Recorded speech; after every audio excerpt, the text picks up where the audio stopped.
this hour, let's go live to our NASRIC studios for the ANC National Policy Conference discussions with my colleagues Audrey Chimwanda and Cindy Mabi. A very good evening to you, Cindy and Audrey. It's over to you from my side. Good evening to you, Matapelo, and our viewers, and thank you so much for joining us. We're out here on location. It's the 5th annual ANC Policy Conference. My name is Cindy Mabi, and of course, I'm not alone. Yes, my name is Audrey Chimwanda. Of course, thank you for choosing ANCWL this evening as we continue to come to you fast, first, and live from the NASRIC Expo Center as the ANC Policy Conference has entered into its second day, the second plenary set today, and we'll be discussing some of those issues. We have a very special guest in studio today. Cindy, I'll leave it to you. And we have the president of the ANC Women's League. A number of issues have come up, and we're really privileged to have Bathabile Dlamini. Madam President, good evening and welcome. Otherwise, the other hat that you wear is, of course, Minister of Social Development. These issues that you'll be discussing here will have watershed moments, primarily with where the ANC Women's League finds themselves within the organization and society. What are the issues that you're wanting to discuss at this conference? We are saying that as it has been the culture of the ANC, we want to come out of the policy conference united, because unity in the ANC is sacrosanct. And unity does not mean that we don't have to disagree. But what is important is that whenever we express our ideas, we have to express them in a way that is not going to be seen as divisive. And that, secondly, the way the leadership expresses itself. We have said as the Women's League that the issues that were raised by officials openly in the media about the president were unprecedented, because it has never happened in the history of the ANC. What do you make, I beg your pardon, what do you make out of these dissenting voices, and as you're saying, speaking outside the structures of the ANC and not necessarily adhering to what the guidance of the ANC constitution dictates? There are policy issues in the ANC that if they have not been changed, they remain ANC policies. One of the issues is white monopoly capital. It has always been there. And we all know that the means of production in South Africa are still in the hands of a few. And therefore, just because you have a challenge, you don't have to divert the narrative of the struggle. And because that is going to change the way people see the ANC, and it's going to change the way the membership of the ANC believes in its values that have carried it for 105 years. The second issue that we want to talk about is the issue of the land. But we don't want to take that issue for granted. We want our people to understand how was our land invaded and what happened in 1913. And we are worried about that in the Constitution, there is only one clause that has a time frame. It's the 1913 Land Act. And if you look into what happened in 1913, everything had been completed. There were treaties and agreements that were already signed, and therefore they had come to seal whatever they had agreed upon before. So if you say it must be up until 1913, you are saying already our people were in reserves, in mountainous areas, arable land, uninhabitable land. And even there are those that want to talk about the land that belong to traditional leaders. That land is within that land that was reserves that had to be used by our people. Close to the sea, we are not there. And that is why we don't understand the economy that relates to the sea. But ma'am, I mean, one could also argue that these are the same policies that the ANC in the past 23 years could have effectively implemented to ensure that the land redistribution, repatriation, etc., had been adequately done. We know that we're sitting with people 20 years down the line who had their names on the list to have their land returned to them, and that hasn't happened. What then is going to change now? Our experience has taught us that you need to be well informed, work with researchers, work with the intelligentsia that understand some of the issues. The reason as the Women's League we have an understanding of the land issues is that we've been inviting people that have done research on the land issues, and we are sure about what we are saying now. And we support those that are saying that there must be a referendum, and we must also understand that during the elections, and of which I liked very much, our leaders taught us negotiation in good faith. And that is why they agreed to some of the things. And that is why we came up with a willing buyer, willing seller processes or legislation in all these areas. It was because of who we are. But now we've learned our lessons. What is important for us is to ensure that we implement our programs and very rapidly, because our people are also becoming impatient. But we can also learn from other African countries on the issues of the land, what they did. And we must also know that our struggle is different from the struggles of other people. Our struggle was a colonialism of a special type. We stayed with the oppressors in our own country. And therefore, we are going to implement things differently. And speaking of struggles, Madam President, as in your portfolio as the ANC Women's League President, particularly with the issues of patriarchy that you have raised, and issues of the economy, radical economic transformation, what changes do you want to see in terms of policies to make sure that women take a productive part in the economy of South Africa and they get their dues in the economy? We've suggested that there must be a 50% stake for women in business. We appreciate highly that 30% that has been proposed. But we are saying that in terms of numbers, we are more as women in South Africa.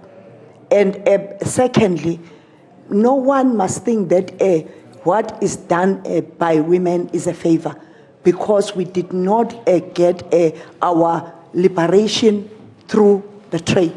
Women participated in the struggle. You have women such as Charlotte Maxeke, such as Winnie Mandela, Helen Joseph, Betha Kowa, who participated in our struggles. And therefore, you can't come and then think that we are being done a favor. We're also saying that the Gender Commission and the Women's Ministry must be empowered.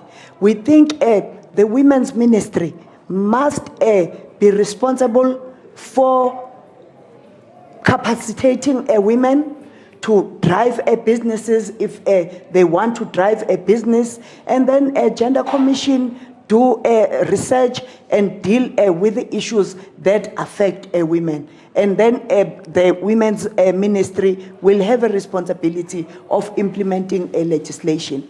But the challenge of the ANC is that President Tambo formed a committee on women's emancipation. And that committee is very weak now. It does not exist. And therefore, you don't have a leader of the society giving direction in terms of women's struggles, in terms of issues of violence against women and children. And that is why you will find out people taking chances when it comes to the issues of women and children. It's because the ANC is no longer focusing on those issues. Well, through what we've been learning before in the ANC, we are able to forge forward and fight for the issues of women.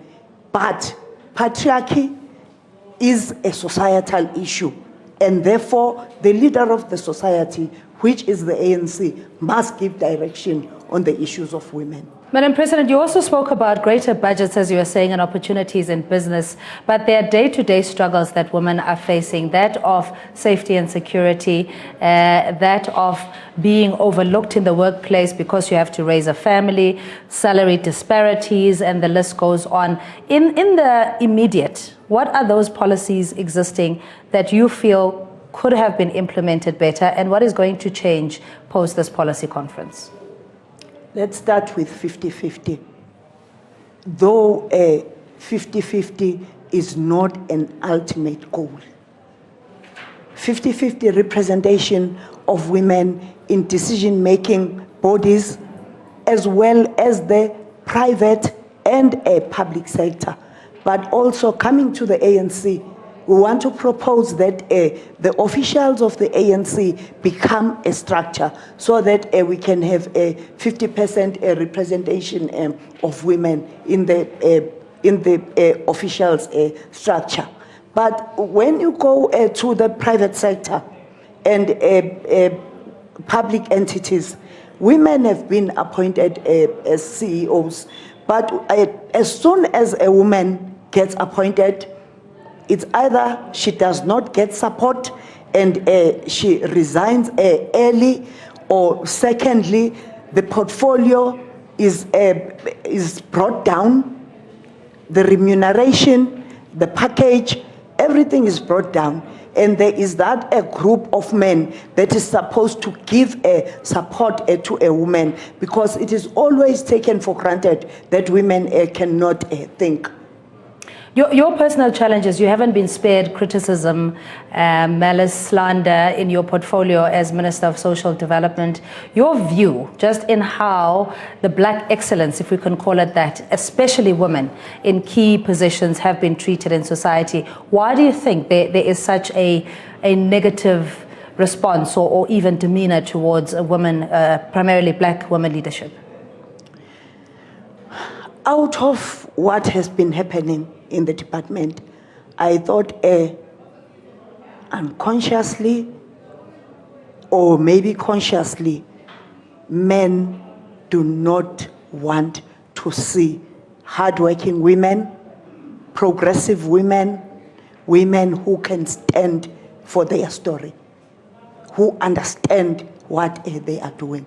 And what they rush to do is to take over power from you and make you a criminal when you do exactly the things they have done in their portfolios. And when they have actually maybe done more than you, extend contracts of companies without even going through proper processes. And then secondly, the attitude that says you know nothing about your portfolio.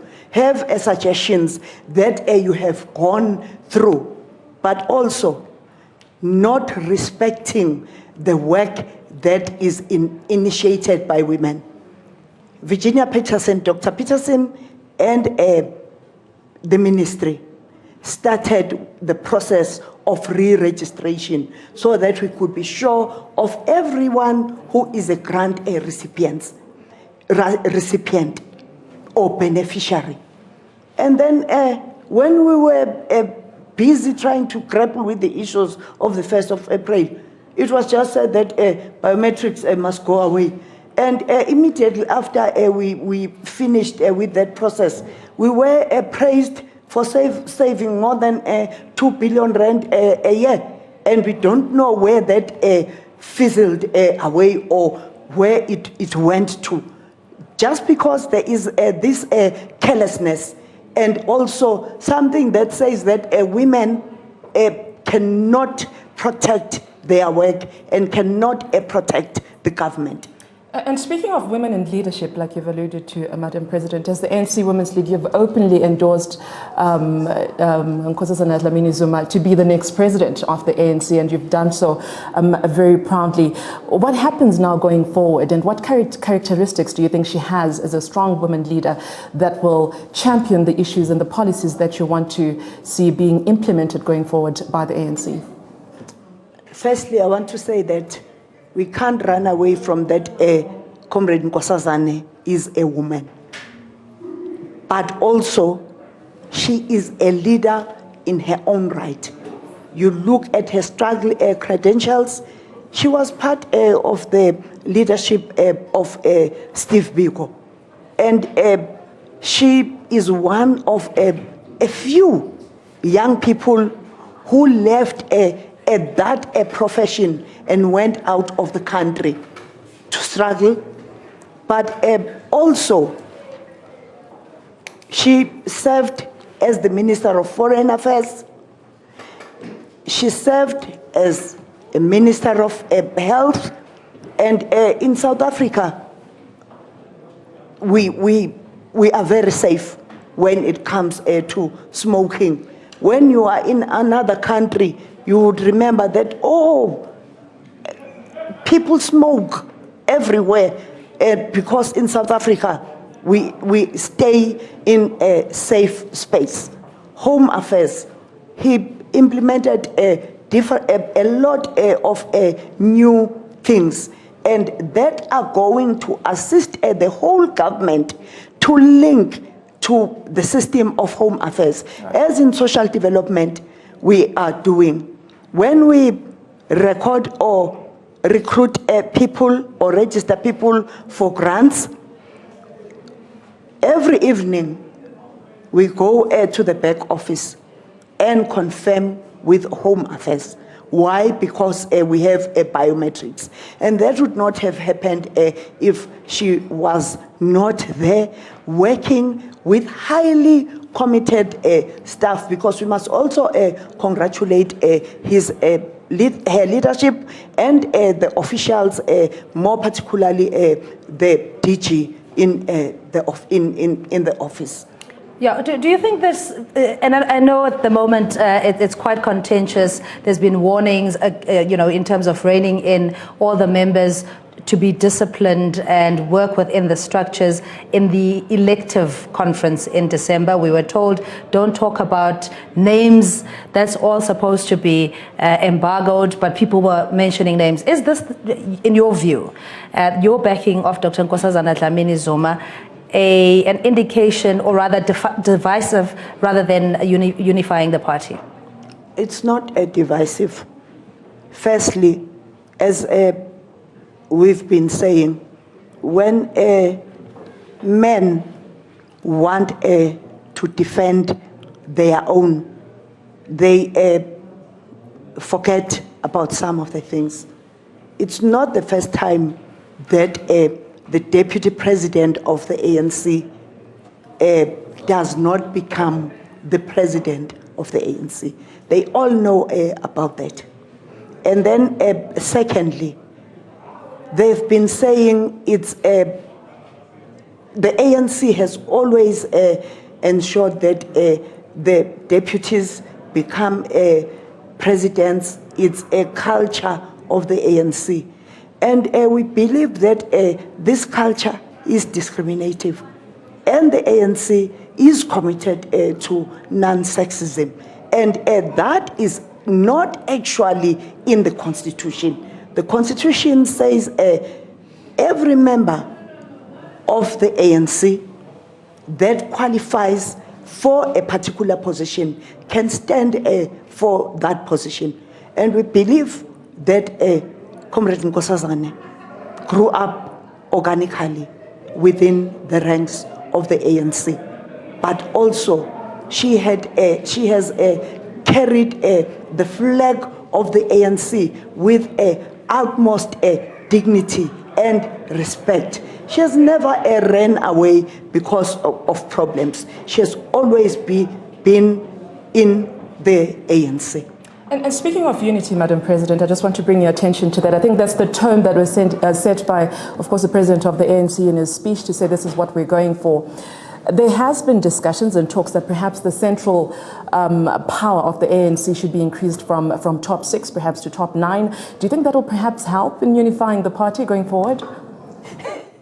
We have not discussed that as the ANC Women's League, but I must be open